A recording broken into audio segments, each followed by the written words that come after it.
જી એ પોતે ભિક્ષા માગવા માટે એ ગામની અંદર જાય છે. એ મહાત્માજી પોતે એ ભગવાનનું સ્વરૂપ લઈ અને એ પોતે આવ્યા હતા. એ પોતે ભગવાન હતા, પરંતુ કોઈને ખબર પડે નહીં એ રીતે એમણે મહાત્માજીનો વેશ ધારણ કર્યો હતો. એટલે આ જ્યાં બે વહુ હતી ત્યાં ભિક્ષા માગવા માટે ગયા.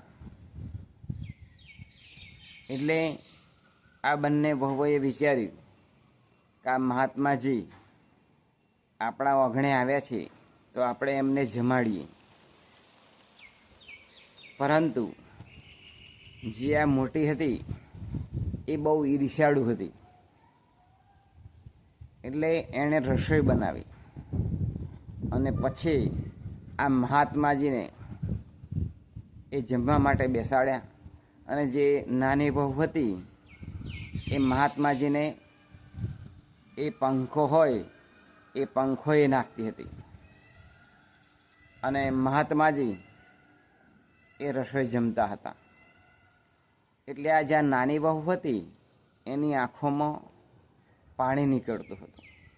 દળ દળ દળ દળ એમ આંખોની અંદરથી એ બંને આંખોથી પાણી નીકળતું હતું આંખોમાંથી. એટલે પેલા મહાત્માજીએ પૂછ્યું કે બેન, તમને શું થાય છે? કારણ કે આ મહાત્માજી એ પોતે ભગવાનનું સ્વરૂપ લઈને હતું. એટલે એમણે અંતર્યામી હતા. એટલે એમણે વિચાર્યું અને જે સાચી વાત હતી બાબતની એ વાત પેલી નાની વહુને કરી કે ખરેખર તમે રડો છો એ શા માટે રડો છો?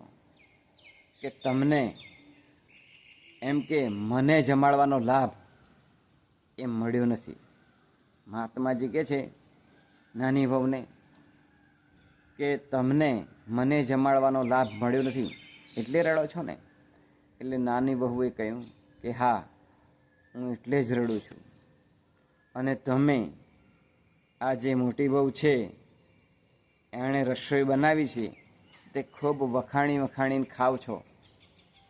એટલે મને દુઃખ થાય કે હું પણ આવી સુંદર રસોઈ બનાવું અને તમને જમાડું. બોલે એમ? તો કે હા. એટલે આ નાની વહુને એ રસોડાની અંદર મોટી વહુ એ પ્રવેશ કરવા દેતી નહોતી. એટલે આ મહાત્માજીએ જે મોટી